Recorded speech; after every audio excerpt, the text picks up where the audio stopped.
네, 안녕하세요. 세미 스마트팜 TV입니다. 여러분들 구독해 주셔서 대단히 고맙습니다.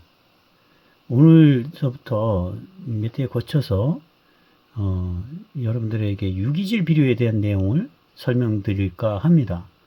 우리가 정부에서 매년 유기질 비료 신청도 받죠. 물론 무기질 비료, 일반 비료도 맞춤형 비료도 받습니다.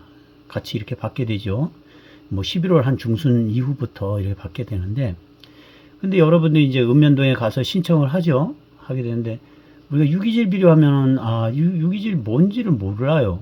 여러분들이 뭐 그냥 유박 비료, 단순하게 그냥 유박 이렇게만 얘기를 하잖아요.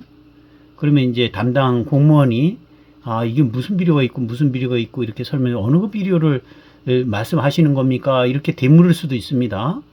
그럴 때 여러분들은 뭐라고 얘기합니까? 잘 모르겠는데 그냥 유박비료 아무거나 줘, 이렇게 얘기를 하겠죠. 자, 오늘 여러분들이 저랑 제가 이제 리뷰하는 내용을 잘 들으시면 여러분들이 이제 직접 선택해서 사용하실 수가 있습니다. 그리고 이제 그 설명에 들어가기 전에 제가 한 가지 말씀드릴 내용이 있습니다. 우리가 그 과체류라든지 아니면 뭐 우리 과일, 기타 여러 가지를 이제 이래 보게 되면 우리 발효라는 용어하고 부숙이라는 용어가 있습니다. 발효라는 용어하고 부숙이라는 용어가 있고 후숙이라는 용어가 있습니다. 후숙이라는 것은 생산을 해서 이제 그 모체에서 떨어져 나온 상태에서 그것을 일정 기간 이제 뭐 실온이라든지 아니면 그 저장 온도에다가 두게 되면 얘가 이제 완숙 형태로 이제 들어가는 것을, 그렇게 시키는 것을 후숙이다 이렇게 얘기합니다. 그러면 후숙 기간이 지나면 어떻게 돼요? 부숙 아니면 발효예요. 둘 중에 하나입니다. 부숙 아니면 발효인데, 자, 부숙은 우리가 말 그대로 퇴비를 만들거나 썩히거나 할 때는 부숙이라는 표현을 쓰고요. 우리가 음식을 만들거나 먹기 위해서 발효를 시킨다고 그러잖아요. 우리가 액기스를 뭐 발효한다? 아니면 뭐 된장국을 된장을 만들기 위해서 우리가 콩을 쑤어서 그다음 메주를 만들어서 발효를 시키죠. 그걸 우리가 부숙이라고 얘기하지 않습니다. 그죠? 발효시킨다 그러지 누가 부숙이라고 얘기합니까? 그렇죠. 그다음에 뭐 청국장을 만든다. 이것도 부숙이라고 얘기는 안 하죠. 발효라고 얘기하죠. 그게 이제 그 용어의 차이입니다. 우리가 듣기 좋은 용어의 차이고요. 그렇기 때문에 이제 우리가 음식을 만들거나 해서 이제 그 섭취하기 위한 부분이라 그러면 우리가 뭐 홍어를 하는 것도 우리가 발효라고 이렇게 얘기하는 게 맞습니다. 그죠?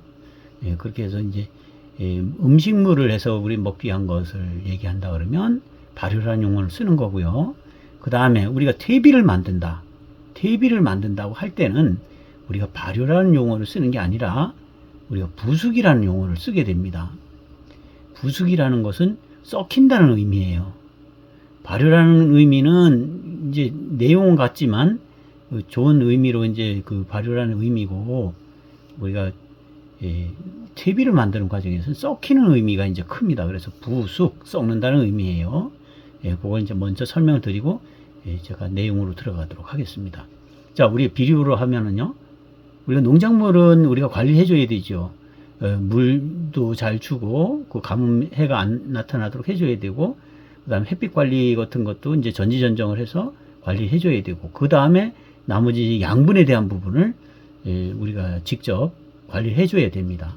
우리 양분하면 딱 크게는 두 가지로 나눕니다. 우리 유기질 비료, 그 다음에 무기질 비료 이렇게 얘기합니다. 다른 말로 얘기하면 부숙 비료, 부숙 퇴비 또는 화학 비료 뭐 이렇게 얘기를 하죠. 이렇게 크게 두 가지로 나눕니다. 무기질 화학 비료에 대해서는 전에 제가 블루베리 전용 비료에 대한 부분을 얘기하면서 많이 말씀을 드렸고요. 그래도 이제 중간중간 제가 추가적으로 나오는 내용에 대해서는 설명을 드리도록 하겠습니다. 오늘 이제 그 몇 시간에 걸쳐서, 몇 회에 걸쳐서 제가 리뷰하는 내용은 화학 비료보다는 유기질 비료 쪽을 제가 설명을 드리고자 합니다. 근데 이제 그 유기질 비료를 설명하려다 보면 무기질 비료에 대한 부분도 일정 부분 설명이 필요합니다. 그래서 이것만 잠깐 제가 설명을 드리고 유기질 비료로 넘어가도록 하겠습니다. 자, 우리가 질소 비료, 인산 비료, 석회질 비료, 칼륨 비료 이런 부분들은요, 한 가지로 되어 있는 단비라고 합니다.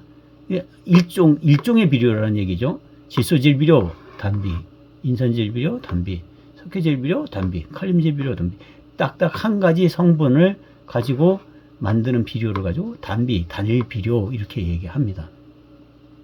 그 다음에 일종 이상, 우리가 일종 이상의 비료를 우리가 비료의 3요소 하면 질소, 인산, 가리를 비료의 3요소라고 합니다. 그 중에 2가지 이상 성분, 단비가 아니고 두 가지 이상을 섞었을 때 그걸 복합한다 해서 복합비료 또는 복비 이렇게 표현을 합니다. 자, 우리가 비료를 구입을 하러 가게 되면 이렇게 돼 있는 내용들이 있어요. 우리 비료법에서 꼭 표기를 하게끔 돼 있습니다. 비료 겉 봉투에 보면은, 뒷면에 보면 1종 복합비료 또는 2종 복합비료, 3종 복합비료, 4종 복합비료 이렇게 표기를 합니다. 표기를 하는데 여러분들은 아무 내용을 모르시잖아요. 그래서 이제 제가 설명을 드리도록 하겠습니다. 1종 복합비료는 뭐고, 2종은 뭐고, 3종은 뭐고, 4종은 뭐라는 걸 제가 설명을 드리도록 하겠습니다. 자, 1종 복합비료라고 하는 건 화성비료라는 거예요. 화성이라는 것은 세 가지 종류의 비료 중에 2가지 이상을 합하는 게 복합비료라고 그랬어요. 그거를 어떻게 하냐면 화학 성분을 만들게끔 만들어져요. 그러니까 이건 뭐 가열을 한다든지 2가지를 합하기 위해서 다른 물질을 섞어서 배합을 한다든지 이런 걸 얘기하는 거예요.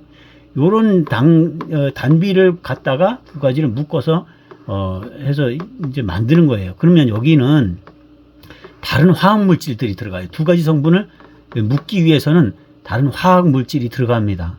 그래서 제가 뭐라 그랬습니까? 블루베리 전용 비료 설명하면서도 제가 말씀드린 게 있죠. 거긴 분명하게 유해 물질이 포함이 돼 있다. 그런데 왜 유해 물질을 설명을 안 하지? 아니면 기재를 안 해놨지? 제가 여기에서 반문을 했던 거예요. 바로 그런 부분입니다. 그래서 우리가 질소, 인산, 가리 이 부분에 대해서는 이게 무슨 단비기 때문에 N 질소, 인, P, 그 다음에 석회 CA, 그 다음에 칼륨 K 이렇게 돼 있잖아요. 그런데 요거를 이제 화합을 하게 되면 무슨 황산 암모늄이라든지 뭐 이런 형식으로 해서 이렇게 다른 용어로 바뀌어요. 뭐냐면 제가 이제 화학적인 설명을 깊게 드릴 필요는 없어서 제가 써놓지는 않았는데, 그렇게 해서 이제 다른 화학 물질로 바뀌어 버립니다. 그런 걸 화성 비료라고 해요. 그래서 이제 3종 중에 질소, 인산, 가리 중에 2가지 성분 이상을 다른 화학 물질을 넣어서 또는 가열을 한다든지 해서 이 부분을 2개를 하나로 만드는 2개 이상을 하나로 만드는 걸, 다른 화학 물질로 만드는 것을 우리가 복합비료다 이렇게 얘기합니다.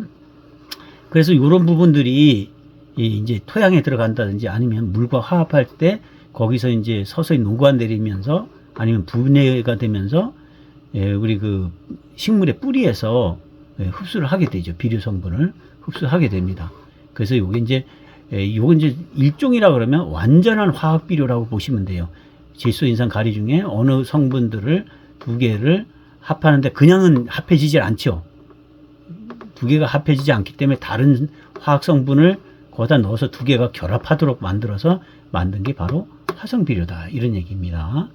자, 2번째 복합비료 2종 복합비료는 뭐냐면 여기 복합비료 요 부분에 대한 화성을 요런 부분을 화성 처리를 안 하고 요런 질소, 인산, 가리를 화성 처리 안 하고 그냥 섞어 놓은 걸 얘기합니다. 배합이에요. 질소 몇 그램, 인산 몇 그램, 칼륨 몇 그램 이걸 그냥 섞어 놓은 거예요. 이렇게 화학 처리를 한 게 아니고 다른 성분을 넣어서 화학 처리한 게 아니라 그냥 우리가 믹서를 시켜놓은 거예요. 그냥 이렇게 그냥 섞어 놓은 거예요. 이런 성분들을 바로 화성 처리를 안 한 거. 요게 이제 2종 복합 비료에 포함이 됩니다. 여러분들 1종, 2종 이렇게 쭉 가면 이제 이게 이런 비료라는 거를 이제 아시게 될 거예요. 자, 3종 비료라면 여기는 약간의 유기질, 이 유기질 비료가 포함돼서 복합 비료, 요런 복합 비료를 여기다 가미시켜 놓은 게 바로 3종 복합 비료가 됩니다. 이제 이해가 되시나요? 1종, 2종, 3종까지는 이해가 되시죠? 그러면 4종은 뭐냐? 이건 액비입니다. 액비. 액비라서 요건 이제 주로 이제 미량 요소 같은 것들이 많이 있어요. 이 미량 요소 같은 게 많이 있습니다. 그래서 그 수화제라든지 수용제 이렇게 만들어집니다. 우리가 수화제, 수용제는 제가 다음 시간 때 또 넘어가면서 말씀드릴게요. 이 수용제, 수화제는 주로 이제 농약 계통에서 많이 쓰는데 비료에서도 화학 성분을 가지고 물에 잘 안 녹는 성분들이 있기 때문에 이런 부분들은 이런 형식을 취해서 물에 잘 녹게 해서 식물이 흡수하도록 이렇게 만든다는 의미입니다. 그래서 우리가 수용제, 그 다음에 수화제 이런 형식으로 만들어서 쓰게 되는데 요거는 제가 다음에 넘어가면서 설명드리도록 하겠습니다. 비료 내용하고 비료 내용을 그 농약 내용을 약간 포함해서 설명을 드리도록 하겠습니다. 세미 스마트팜 구독해 주셔서 대단히 고맙습니다. 다음 시간에 만나 뵙도록 하겠습니다. 감사합니다.